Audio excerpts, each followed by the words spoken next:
Hi guys, welcome back to my YouTube channel that is Swapna's tutorial. So ನೀವೇನೋ ನನ್ನ ಚಾನಲ್ಗೆ subscribe ಆಗಿಲ್ಲ ಅಂದರೆ ಪ್ಲೀಸ್ ಸಬ್ಸ್ಕ್ರೈಬ್ ಆಗಿ, ವೀಡಿಯೋಸ್ನ ಲೈಕ್ ಮಾಡಿ, ಶೇರ್ ಮಾಡಿ, ಹಾಗೆ ಕಮೆಂಟ್ ಮಾಡಿ. ಸೊ ಇವತ್ತು ನಾನು ಮಾಡ್ತಿರೋ ಸಬ್ಜೆಕ್ಟ್ ಯಾವುದು ಅಂದರೆ ಕಾರ್ಪೊರೇಟ್ ಲಾ ಅಂತ ಹೇಳಿ. ಸೊ ಇದು ಬಂದುಬಿಟ್ಟು ಫಸ್ಟ್ ಸೆಮ್ BComನ SCP ಸಿಲೆಬಸ್ ಆಗಿದೆ. ಸೊ ಈ ಒಂದು ಸಿಲೆಬಸ್ ಬಂದುಬಿಟ್ಟು ನ್ಯೂ ಸಿಲೆಬಸ್ ಆಗಿದೆ. ಅದರಲ್ಲಿ ಪಾರ್ಟ್ 2ನ ಎಕ್ಸ್ಪ್ಲೈನ್ ಮಾಡ್ತಿದ್ದೀನಿ. So chapter 1 introduction to company, part 1 video already upload ಮಾಡಿದ್ದೀನಿ. ಸೊ ಇದು ಪಾರ್ಟ್ 2 ವಿಡಿಯೋ ಆಗಿದೆ. ಪಾರ್ಟ್ 2 ವಿಡಿಯೋದಲ್ಲಿ ನಾನು ಪಾರ್ಟ್ 1 ವಿಡಿಯೋ ಯಾರ್ಯಾರೆಲ್ಲ ನೋಡಿಲ್ವೋ ಸೊ ಒಂದು ಸತಿ ಹೋಗಿ ನೋಡ್ಕೊಂಡು ಬನ್ನಿ, ಬಿಕಾಸ್ ನಿಮಗೆ ಕಂಟಿನ್ಯೂಷನ್ ಅನ್ನೋದು ಪ್ರಾಪರಾಗಿ ಸಿಗುತ್ತೆ ಅನ್ನೋ ರೀಸನಿಂದ. ಸೊ ಇವಾಗ ನಿಮಗೆ ಪಾರ್ಟ್ 1 ವಿಡಿಯೋ ನೋಡಿದರೆ ನಾನು ಟೈಪ್ಸ್ ಆಫ್ ಕಂಪ್ನಿ ಎಷ್ಟು ಟೈಪ್ಸ್ ಇದೆ ಅಂತ ಹೇಳಿ ಎಕ್ಸ್ಪ್ಲೈನ್ ಮಾಡಿದೆ. ಸೊ ಎಷ್ಟು ಟೈಪ್ಸ್ ಇದೆ ಅಂದರೆ 6 ಟೈಪ್ಸ್ ಇದೆ. ಸೊ 6ಅಲ್ಲಿ ಈ ಒಂದು ವಿಡಿಯೋದಲ್ಲಿ ಫಸ್ಟ್ ಒನ್ನ ಎಕ್ಸ್ಪ್ಲೈನ್ ಮಾಡ್ತಿದ್ದೀನಿ, ಓಕೆನಾ. ಸೊ ಫಸ್ಟ್ ಒನ್ ಯಾವುದು ಅಂದರೆ on the basis of members. So ಮೆಂಬರ್ಸಲ್ಲಿ ನಿಮ್ಗೆ ಬಂದುಬಿಟ್ಟು 3 ಟೈಪ್ಸಾಗಿ ಡಿವೈಡ್ ಆಗುತ್ತೆ, ಓಕೆನಾ. ಆನ್ ದ ಬೇಸಿಸ್ ಆಫ್ ಮೆಂಬರ್ಸಲ್ಲಿ 3 ಟೈಪ್ಸಾಗಿ ಡಿವೈಡ್ ಆಗುತ್ತೆ.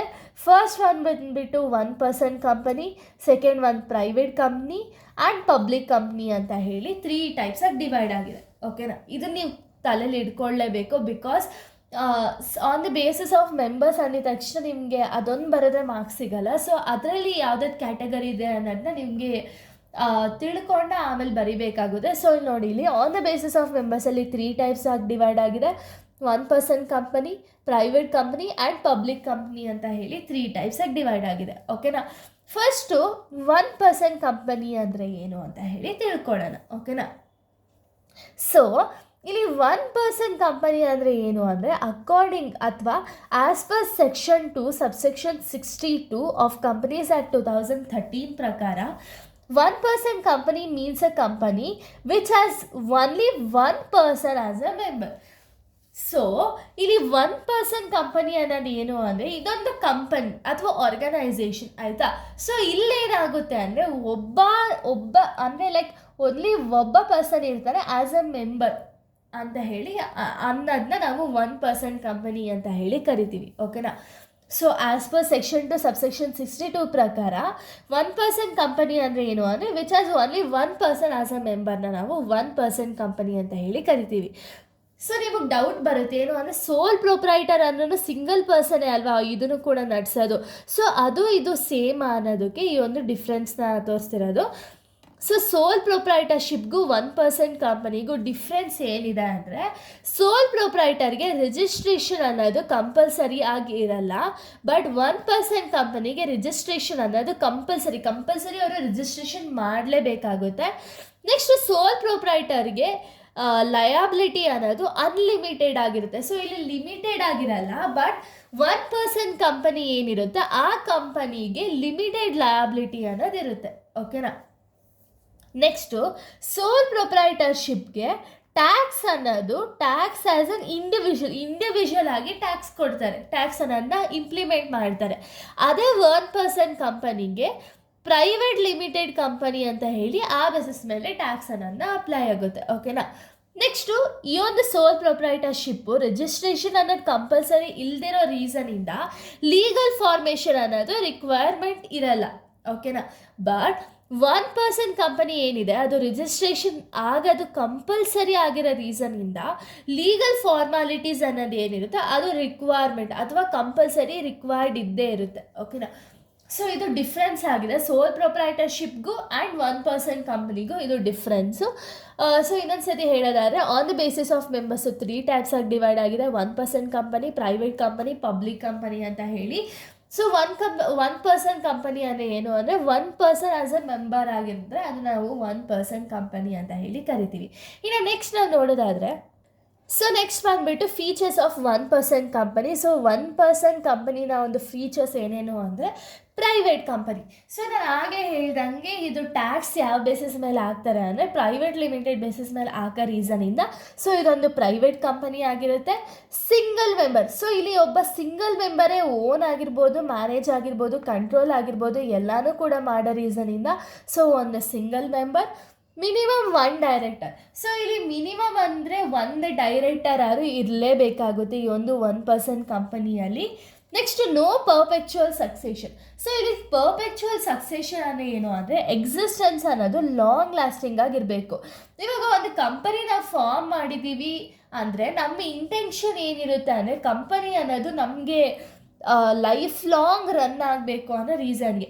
ಬಟ್ ಈ ಒಂದು 1% ಕಂಪನಿ ಅನ್ನೋದು ಪರ್ಪೆಚುವಲ್ ಸಕ್ಸೆಷನ್ ಅನ್ನೋದಿರಲ್ಲ. ಬಿಕಾಸ್ ಸೊ ಇಲ್ಲಿ ಏನಾಗುತ್ತೆ ಅಂದರೆ ಇಲ್ಲಿ ಲೈಫ್ ಲಾಂಗ್ ರನ್ ಮಾಡೋಕ್ಕಾಗಲ್ಲ, ಯಾಕೆಂದರೆ ಇವ್ರು ಇರೋರೇ ಒಬ್ಬ ಪರ್ಸನು. ಸೊ ಇಲ್ಲಿ ಅಕಸ್ಮಾತ್ ಇವ್ರಿಗೆ ಏನಾದ್ರು ಇಶ್ಯೂಸ್ ಆಯಿತು ಅಂದರೆ ಅದನ್ನು ಕಂಟಿನ್ಯೂ ಮಾಡೋರಿರಲ್ಲ. ಸೊ ಅದಕ್ಕೇ no perpetual succession. Next limited liability. So ಇವ್ರಿಗೆ ಒಂದು ಲಿಮಿಟೆಡ್ ಲಯಬಿಲಿಟಿ ಅನ್ನೋದಿರುತ್ತೆ. ಇವ್ರಿಗೆ ಎಷ್ಟು ಬೇಕೋ ಅಷ್ಟೇ ಅಮೌಂಟ್ನ ಇನ್ವೆಸ್ಟ್ ಮಾಡಿ ಅಷ್ಟೇ ಅಮೌಂಟ್ನ ಸ್ಪೆಂಡ್ ಮಾಡ್ಬೋದು. ಸೊ ಇಷ್ಟು ಕೂಡ ಒಂದು ಫೀಚರ್ಸ್ ಆಫ್ 1% ಕಂಪನಿ ಆಗಿದೆ. ಸೊ ಸೆಕೆಂಡ್ ಒನ್ ಯಾವುದು ಅಂದರೆ ಇವಾಗ 1% ಆನ್ ದಿ ಬೇಸಿಸ್ ಆಫ್ ಮೆಂಬರ್ಸಲ್ಲಿ ಫಸ್ಟ್ ಒನ್ ಆಗಿದೆ. ಸೊ ಸೆಕೆಂಡ್ ಯಾವುದು ಅಂದರೆ ಪ್ರೈವೇಟ್ ಕಂಪನಿ. 1% ಕಂಪನಿ ಆಗಿದ ತಕ್ಷಣ second one private company. So ಇದು ಪ್ರೈವೇಟ್ ಕಂಪನಿ ಅಂದರೆ ಏನು ಅಂದರೆ ಆ company is a type of business entity that is privately owned either by individual or a group. ಅಂದರೆ ಸೊ ಇಲ್ಲಿ ಪ್ರೈವೇಟ್ ಕಂಪನಿ ಅಂದರೆ ಏನು ಅಂದರೆ ಸೊ ಇದೊಂದು ಟೈಪ್ ಆಫ್ ಕಂಪನಿ ಅಂತ ಹೇಳ್ಬೋದು. ಸೊ ಇದನ್ನು ಯಾರು ಓನ್ ಮಾಡ್ತಾರೆ ಅಂದರೆ ಇದನ್ನು ಯಾವುದೇ ರೀತಿಯ ಗೌರ್ಮೆಂಟ್ ಅವರು ಕಂಟ್ರೋಲ್ ಮಾಡಲ್ಲ. ಒಬ್ಬ ಇಂಡಿವಿಜುವಲ್ ಪರ್ಸನ್ ಆಗಿರ್ಬೋದು ಅಥವಾ ಒಂದು 4-5 ಜನ ಗ್ರೂಪ್ ಆಗಿರ್ಬೋದು, ಇವರು ಇಷ್ಟು ಜನ ಸೇರಿಕೊಂಡು ಒಂದು ಬಿಸ್ನೆಸ್ನ ಫಾರ್ಮ್ ಮಾಡ್ತಾರಲ್ವ, ಅವರು ಸ್ವಂತ ಅಮೌಂಟಿಂದ ಫಾರ್ಮ್ ಮಾಡಿ ವಿತೌಟ್ ಎನಿ ಗೌರ್ಮೆಂಟ್ ಸಪೋರ್ಟ್ ಏನಾದ್ರು ರನ್ ಮಾಡ್ತೀರಾ ಅದನ್ನು ನಾವು ಪ್ರೈವೇಟ್ ಕಂಪನಿ ಅಂತ ಹೇಳಿ ಕರಿತೀವಿ. ಓಕೆನಾ. ಸೊ ಈ ಒಂದು ಪ್ರೈವೇಟ್ ಕಂಪನಿಯ ಒಂದು ಫೀಚರ್ಸ್ ಏನೇನಿದೆ ಅಂದರೆ ಫಸ್ಟ್ ಒನ್ ಬಂದ್ಬಿಟ್ಟು ಮೆಂಬರ್ಸ್. ಸೊ ಇಲ್ಲಿ ಪ್ರೈವೇಟ್ ಕಂಪನಿಲಿ ಇಷ್ಟೇ ಮೆಂಬರ್ಸ್ ಇರಬೇಕು ಅಂತ ಹೇಳಿ ರೂಲ್ಸ್ ಇದೆ. ಓಕೆನಾ. ಸೊ ಏನು ರೂಲ್ಸು ಅಂದರೆ ಇವಾಗ ಎಕ್ಸಾಂಪಲ್ ನಾನು ಹೇಳಿದೆ ಗೊತ್ತಾ, ಗ್ರೂಪ್ ಅಂತ. ಸೊ ಈ ಗ್ರೂಪ್ ಬಂದುಬಿಟ್ಟು ಮಿನಿಮಮ್ 2 ಆ್ಯಂಡ್ ಮ್ಯಾಕ್ಸಿಮಮ್ 200 ಇಷ್ಟೇ ಜನನೇ ಇರಬೇಕು, ಇದ್ರ ಮೇಲೆ ಜಾಸ್ತಿ ಜನ ಇರೋಂಗಿಲ್ಲ. ಆಯಿತಾ. ನೆಕ್ಸ್ಟ್ ಬಂದುಬಿಟ್ಟು ನಂಬರ್ ಆಫ್ ಡೈರೆಕ್ಟರ್ಸ್. ಸೊ ಇಲ್ಲಿ ನಂಬರ್ ಆಫ್ ಡೈರೆಕ್ಟರ್ಸ್ ಬಂದುಬಿಟ್ಟು ಮಿನಿಮಮ್ 2 ಡೈರೆಕ್ಟರ್ಸ್ ಅನ್ನೋದು ಇರಲೇಬೇಕು. ಈ ಒಂದು ಪ್ರೈವೇಟ್ ಕಂಪನಿಲಿ ಮಿನಿಮಮ್ ಅಂದರೆ 2 ಡೈರೆಕ್ಟರ್ಸ್ ಇರಲೇಬೇಕು. ಓಕೆನಾ. Next limited liability. ಸೊ ಇಲ್ಲಿರುವಂಥ ಒಂದು ಪಾರ್ಟ್ನರ್ಸ್ ಅಂದರೆ ಪ್ರೈವೇಟ್ ಕಂಪ್ನಿಲಿರುವಂಥ ಒಂದು ಪಾರ್ಟ್ನರ್ಸ್ಗೂ ಕೂಡ ಲಿಮಿಟೆಡ್ ಲಯಬಿಲಿಟಿ ಅನ್ನೋದು ಇರುತ್ತೆ. ಇವ್ರಿಗೆ ಅನ್ಲಿಮಿಟೆಡ್ ಇರಲ್ಲ, ಲಯಬಿಲಿಟಿ ಅನ್ನೋದು ಲಿಮಿಟೆಡ್ ಆಗಿರುತ್ತೆ. ಓಕೆನಾ. Next ಪರ್ಪೆಕ್ಚುವಲ್ succession. ಸೊ ಈ ಒಂದು ಪ್ರೈವೇಟ್ ಕಂಪನಿ ಏನಕ್ಕೆ ಅವರು ಬಿಸ್ನೆಸ್ ಅನ್ನೋದನ್ನ ರನ್ ಮಾಡ್ತಾರೆ ಅಂದರೆ ಈ ಒಂದು ಎಕ್ಸಿಸ್ಟೆನ್ಸ್ ಅನ್ನೋದು ಏನಿದೆ ಅದು ಲಾಂಗ್ ಲಾಸ್ಟಿಂಗ್ ಆಗಿರಬೇಕು ಅಥವಾ ಕಂಟಿನ್ಯೂಸ್ ಆಗಿರಬೇಕು ಅನ್ನೋ ರೀಸನ್ಗೆ ಪ್ರೈವೇಟ್ ಕಂಪನಿ ಅನ್ನೋದನ್ನ ಓಪನ್ ಮಾಡ್ತಾರೆ. ಓಕೆನಾ. Next no minimum capital required.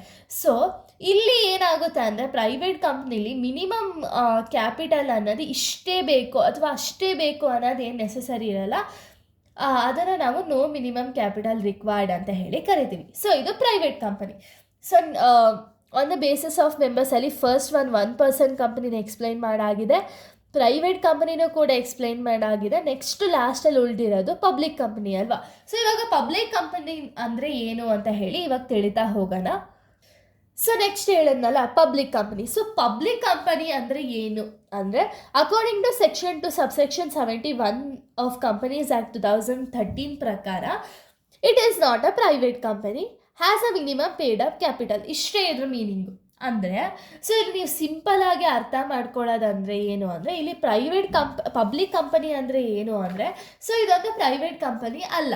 ಅಂದರೆ ಏನು ಅರ್ಥ ಇದು ಅಂದರೆ ಸೊ ಈ ಒಂದು ಪ್ರೈವೇಟ್ ಕಂಪನಿ ಅಂದರೆ ನಾನು ಆಗಲೇ ಹೇಳಿದೆ, ಇಂಡಿವಿಜುವಲ್ ಆಗಿರ್ಬೋದು, ಗ್ರೂಪ್ ಆಗಿರ್ಬೋದು, ಅವರೇ ಬಿಸ್ನೆಸ್ನ ಸ್ಟಾರ್ಟ್ ಮಾಡ್ಕೊಳ್ತಾರೆ ಅಂತ ಹೇಳಿ. ಬಟ್ ಈ ಒಂದು ಪಬ್ಲಿಕ್ ಕಂಪನಿ ಏನಿದೆಯೋ ಇಲ್ಲಿ ಏನಾಗುತ್ತೆ ಅಂದರೆ ಗೌರ್ಮೆಂಟಿಂದ ಸ್ವಲ್ಪ ಅಮೌಂಟ್ ಅನ್ನೋದು ಇನ್ವೆಸ್ಟ್ಮೆಂಟ್ ಮಾಡಿರ್ತಾರೆ. ಸೊ ಅದಕ್ಕೆ ಅದನ್ನು ನಾವು ಪಬ್ಲಿಕ್ ಕಂಪನಿ ಅಂತೀವಿ. ಆ್ಯಂಡ್ ಇಲ್ಲಿ ಏನಾಗುತ್ತೆ ಅಂದರೆ ಪಬ್ಲಿಕ್ಗೂ ಕೂಡ ಒಂದು ಶೇರ್ಸ್ ಅನ್ನೋದನ್ನ ತಗೋಬೋದು. ಇವಾಗ ಎಕ್ಸಾಂಪಲ್ ಪ್ರೈವೇಟ್ ಕಂಪ್ನಿಲಿ ಪಬ್ಲಿಕ್ ಶೇರ್ಸ್ನ ಟ್ರೇಡ್ ಮಾಡೋಂಗಿಲ್ಲ. ಈಗ ಶೇರ್ಸ್ ಅನ್ನೋದನ್ನ ನಾವು ಪರ್ಚೇಸ್ ಮಾಡಬೇಕು ಅಂದರೆ ನಾವು ಈಗ ಜನರಲ್ ಪಬ್ಲಿಕ್ ಇರ್ತಾರಲ್ಲ, ಇನ್ನೊಂದು ಎಕ್ಸಾಂಪಲ್ ಏನು ಅಂದರೆ ಜನರಲ್ ಪಬ್ಲಿಕ್ ಅಂದರೆ ನಾವು ಪಬ್ಲಿಕ್ಸ್ ಏನಿದ್ದೀವಿ ಅವರು ಪ್ರೈವೇಟ್ ಕಂಪ್ನಿಲಿ ಹೋಗಿ ಶೇರ್ಸ್ನ ಪರ್ಚೇಸ್ ಮಾಡೋಕ್ಕೆ ಆಗಲ್ಲ. ಬಟ್ ಪಬ್ಲಿಕ್ ಏನಿದ್ದಾರೆ ಅವ್ರೇನು ಮಾಡ್ಬೋದು ಅಂದರೆ ಪಬ್ಲಿಕ್ ಕಂಪ್ನಿಲಿ ಹೋಗಿ ನಾವು ಶೇರ್ಸನ್ನು ಪರ್ಚೇಸ್ ಮಾಡ್ಬೋದು. ಆ್ಯಂಡ್ ಇವಾಗ ನಾನು ಇವಾಗ ಪರ್ಚೇಸ್ ಮಾಡಿರ್ತೀನಿ ಅಂದ್ಕೊಳ್ಳಿ, ನನಗೆ ಇವಾಗ ಶೇರ್ ಅವಶ್ಯಕತೆ ಇರಲ್ಲ, ಅಥವಾ ನನಗೆ ಏನಕ್ಕೋ ಎಮರ್ಜೆನ್ಸಿಗೆ ದುಡ್ಡು ಬೇಕಾಗಿರುತ್ತೆ ಅಂದರೆ ಆ ಶೇರ್ನ ಇನ್ನೊಬ್ಬ ಪರ್ಸನ್ಗೆ ನಾನು ಟ್ರಾನ್ಸ್ಫರ್ ಮಾಡಿ ನಾನು ದುಡ್ಡು ತೊಗೋಬೋದು. ಅದನ್ನು ನಾವು ಪಬ್ಲಿಕ್ ಕಂಪ್ನಿ ಅಂತ ಹೇಳಿ ಕರಿತೀವಿ. ಸೊ ಮೀನಿಂಗ್ ಒಂದೊಂದ್ಸರಿ ನಿಮಗೆ 2 ಮಾರ್ಕ್ಸು ಕೇಳ್ತಾರೆ, ಅವಾಗ ಇಷ್ಟೇ ಮೀನಿಂಗ್ ಬರುತ್ತೆ, ನಿಮ್ಗೆ ಮಾರ್ಕ್ಸ್ ಕೊಡಲ್ಲ. ಆವಾಗ ನೀವು ಏನು ಮಾಡಿ ಅಂದರೆ ಫೀಚರ್ಸ್ನು ಸೇರಿಸ್ಕೊಂಡು ನೀವು ಮೀನಿಂಗ್ ಅನ್ನೋದನ್ನ ಬರೀಬೇಕು, ಓಕೆನಾ. ಆವಾಗ ನಮಗೆ ಮೀನಿಂಗ್ ಅನ್ನೋದು ಇನ್ನೂ ಎಕ್ಸ್ಪ್ಯಾಂಡ್ ಆಗುತ್ತೆ ಆ್ಯಂಡ್ ನಿಮಗೆ ಚೆನ್ನಾಗಿ ಮಾರ್ಕ್ಸ್ ಕೂಡ ಸಿಗುತ್ತೆ. ಆಮೇಲೆ ಇಲ್ಲೇನಾಗುತ್ತೆ ಅಂದರೆ ಪ್ರೈವೇಟ್ ಕಂಪ್ನೀಲಿ ಇಷ್ಟೇ ಪೇಯ್ಡ್ ಅಪ್ ಕ್ಯಾಪಿಟಲ್ ಅಥವಾ ಇಷ್ಟೇ ಕ್ಯಾಪಿಟಲ್ ಬೇಕು ಅಂತ ಏನಿಲ್ಲ. ಬಟ್ ಪಬ್ಲಿಕ್ ಕಂಪ್ನೀಲಿ ಮಿನಿಮಮ್ ಪೇಯ್ಡ್ ಅಪ್ ಕ್ಯಾಪಿಟಲ್ ಅನ್ನೋದು ಇರಲೇಬೇಕು, ಓಕೆನಾ. ಸೊ ಇದು ಫೀಚರ್ಸ್ನ ನಾವು ನೋಡೋದಾದರೆ minimum number of directors. Public ಕಂಪನಿಲಿ ಮಿನಿಮಮ್ ಎಷ್ಟು ಡೈರೆಕ್ಟರ್ಸ್ ಇರಬೇಕು ಅಂದರೆ 3 ಮೆಂಬರ್ಸ್ ಡೈರೆಕ್ಟರ್ಸ್ ಆಗಿ ಇರಲೇಬೇಕು ಮಿನಿಮಮ್, ಆಯಿತಾ. ಇನ್ನು ನೆಕ್ಸ್ಟು ನಂಬರ್ ಆಫ್ ಮೆಂಬರ್ಸ್ ಎಷ್ಟು ಜನ ಇರಬೇಕು ಅಂದರೆ ಪ್ರೈವೇಟ್ ಕಂಪ್ನೀಲಿ 2 members minimum, maximum 200.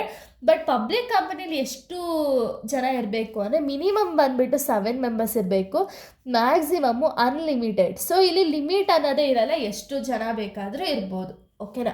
Next name of the company. So ಇಲ್ಲಿ ನೇಮ್ ಆಫ್ ದಿ ಕಂಪನಿ ಬಂದುಬಿಟ್ಟು ನೀವು ಪ್ರೈವೇಟ್ ಕಂಪನಿಲಿ ನೇಮ್ ಆಫ್ ದಿ ಕಂಪನಿ ಯಾವ ರೀತಿ ಇರಬೇಕು ಅಂದರೆ ಲಾಸ್ಟಲ್ಲಿ ಪ್ರೈವೇಟ್ ಲಿಮಿಟೆಡ್ ಅಂತ ಹೇಳಿ ಎಂಡ್ ಆಗಬೇಕಾಗಿತ್ತು. ಬಟ್ ಪಬ್ಲಿಕ್ ಕಂಪ್ನಿಲಿ ಆ ಥರ ಏನು ರಿಸ್ಟ್ರಿಕ್ಷನ್ಸ್ ಅನ್ನೋದಿರಲ್ಲ. ಇಲ್ಲಿ ಪಬ್ಲಿಕ್ ಲಿಮಿಟೆಡ್ ಅಂತಾದ್ರೂ ಎಂಡ್ ಆಗ್ಬೋದು, ಇಲ್ಲಾಂದರೆ ನಾರ್ಮಲ್ ನೇಮ್ ಆದರೂ ಇಡ್ಬೋದು, ಏನು ಇಶ್ಯೂ ಇರಲ್ಲ, ಓಕೆನಾ. ನೆಕ್ಸ್ಟು ಕ್ವಾರಮ್. ಸೊ ಕ್ವಾರಮ್ ಅಂದರೆ ಏನು ಅಂದರೆ ಇಲ್ಲಿ ಎಕ್ಸಾಂಪಲ್ ಇವಾಗ ಯಾವುದೋ ಒಂದು ಮೀಟಿಂಗ್ನ ಕಂಡಕ್ಟ್ ಮಾಡ್ತಿರ್ತಾರೆ ಅಂದ್ಕೊಳ್ಳಿ, ಅಲ್ಲಿ ಮಿನಿಮಮ್ ಇಷ್ಟು ಜನ ಅನ್ನೋದು ಇರಬೇಕು. ಸೊ ಅಷ್ಟು ಜನ ಇರಲೇಬೇಕು. ಇವಾಗ ಎಕ್ಸಾಂಪಲ್ ಒಂದು ಮೀಟಿಂಗಲ್ಲಿ ಒಂದು 200 ಅಥವಾ 100 ಮೆಂಬರ್ಸ್ ಇರಬೇಕು ಅಂದರೆ ಅಷ್ಟು ಜನ ಇರಲೇಬೇಕು. ಅದ್ರ ಜೊತೆ ಡೈರೆಕ್ಟರ್ಸ್ ಆಗಿರ್ಬೋದು, ಮೆಂಬರ್ಸ್ ಆಗಿರ್ಬೋದು, ಎಲ್ಲನೂ ಕೂಡ ಇನ್ಕ್ಲೂಡ್ ಆಗೇ ಇರಬೇಕು. ಸೊ ಅದನ್ನು ನಾವು ಕ್ವಾರಮ್ ಅಂತೀವಿ. Next transferability of shares.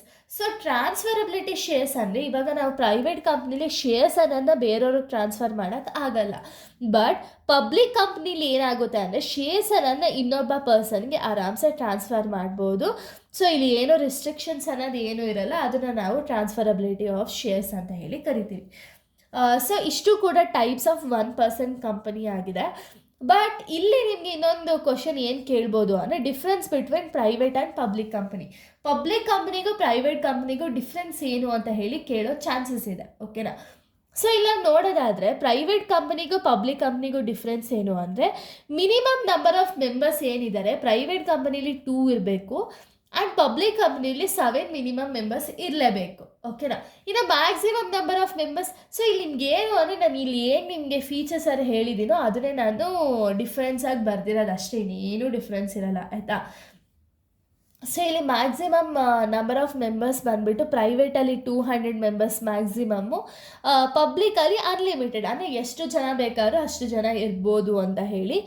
Next maximum number of directors. So maximum number of directors private ಕಂಪ್ನಿಲಿ 3 ಮ್ಯಾಕ್ಸಿಮಮ್ ಇರುತ್ತೆ, ಪಬ್ಲಿಕ್ ಕಂಪ್ನಿಲಿ ಇದು ಮ್ಯಾಕ್ಸಿಮಮ್ ನಂಬರ್ ಆಫ್ ಡೈರೆಕ್ಟರ್ಸ್ ಬಂದುಬಿಟ್ಟು ಪ್ರೈವೇಟ್ ಕಂಪ್ನಿಲಿ 2 ಆ್ಯಂಡ್ ಪಬ್ಲಿಕ್ ಕಂಪ್ನಿಲಿ 3 ಮೆಂಬರ್ಸ್ ಮ್ಯಾಕ್ಸಿಮಮ್ ಇರುತ್ತೆ, ಓಕೆನಾ. Next transferability of shares. So ಇಲ್ಲಿ ಪ್ರೈವೇಟ್ ಕಂಪ್ನಿಲಿ ಟ್ರಾನ್ಸ್ಫರಬಿಲಿಟಿ ಅನ್ನೋದು ರಿಸ್ಟ್ರಿಕ್ಟೆಡ್ ಆಗಿರುತ್ತೆ, ಆಯಿತಾ. ಅಂದರೆ ಇಲ್ಲಿ ಯಾರಿಗೂ ಕೂಡ ಜನರಲ್ ಪಬ್ಲಿಕ್ಕಿಗೆ ಟ್ರಾನ್ಸ್ಫರ್ ಮಾಡೋಂಗಿಲ್ಲ. ಬಟ್ ಪಬ್ಲಿಕ್ ಕಂಪನಿಯಲ್ಲಿ ಏನಾಗುತ್ತೆ ಅಂದರೆ ಟ್ರಾನ್ಸ್ಫರಬಿಲಿಟಿ ಆಫ್ ಶೇರ್ಸ್ ಅನ್ನೋದು ಫ್ರೀಲಿ ಟ್ರಾನ್ಸ್ಫರಬಲ್, ಅಂದರೆ ಈಸಿಯಾಗಿ ಟ್ರಾನ್ಸ್ಫರ್ ಅನ್ನೋದನ್ನ ಮಾಡ್ಬೋದು, ಓಕೆನಾ. ಇದು difference between private and public company ಆಗಿದೆ. ಸೊ ಇಲ್ಲಿಗೆ ಪಾರ್ಟ್ 1 ಅನ್ನೋದು ಕಂಪ್ಲೀಟ್ ಆಗುತ್ತೆ. ಸೊ ಇಲ್ಲಿ ಟೈಪ್ಸ್ ಆಫ್ ಕಂಪ್ನಿಲಿ ಫಸ್ಟ್ 1 ಕಂಪ್ಲೀಟ್ ಆಗಿದೆ. ಇನ್ನು ಸೆಕೆಂಡ್ ವಿಡಿಯೋದಲ್ಲಿ ನಾನು ಬೇರೆ ಒಂದು ಟೈಪ್ಸ್ನ ಎಕ್ಸ್ಪ್ಲೈನ್ ಮಾಡ್ತೀನಿ. So thank you guys, thanks for watching.